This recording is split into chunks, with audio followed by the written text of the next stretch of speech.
Je vous présente Jules, 78 ans, et comme la plupart des personnes âgées, il prend de nombreux médicaments. Jules a aussi beaucoup d'humour. Une fois, il me demandait « Tu connais la différence entre les architectes et les médecins ?» Eh bien, il dit « Les erreurs des architectes restent au-dessus du sol, alors que celles des médecins peuvent terminer 6 pieds sous terre. »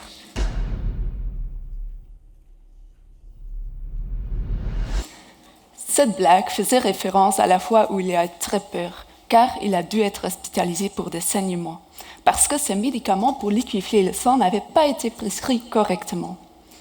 Malheureusement, le cas de Jules n'est pas rare. Des études ont montré qu'une hospitalisation sur 3 chez les personnes âgées est liée à un problème médicamenteux, soit à cause d'effets secondaires, soit à cause d'une erreur dans la prescription, soit encore parce que le patient n'a pas pris ses médicaments correctement.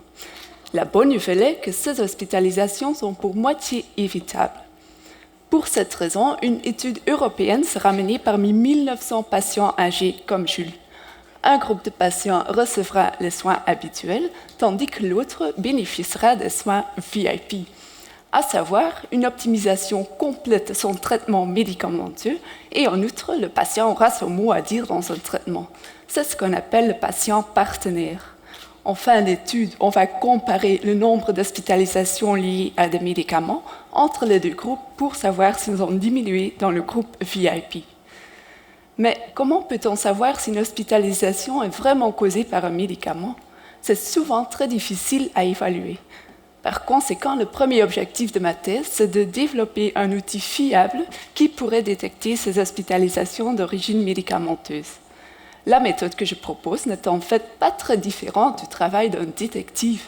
Tout comme on recherche des traces de suspects sur une scène de crime, moi, comme pharmacienne Sherlock, je vais rechercher des traces dans le dossier médical du patient.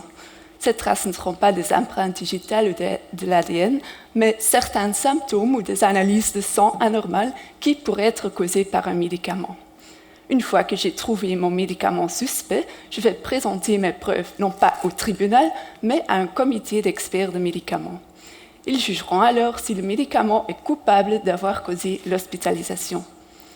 Un deuxième objectif de ma thèse, c'est d'interroger les patients pour connaître leurs réflexions sur ce traitement VIP, s'il est à leurs yeux utile, s'il correspond à leurs attentes et préférences. Finalement, on aspire à pouvoir prévenir ces hospitalisations inutiles, car passer du temps à l'hôpital, c'est du temps perdu. Et comme vous le savez tous très bien, le temps est précieux.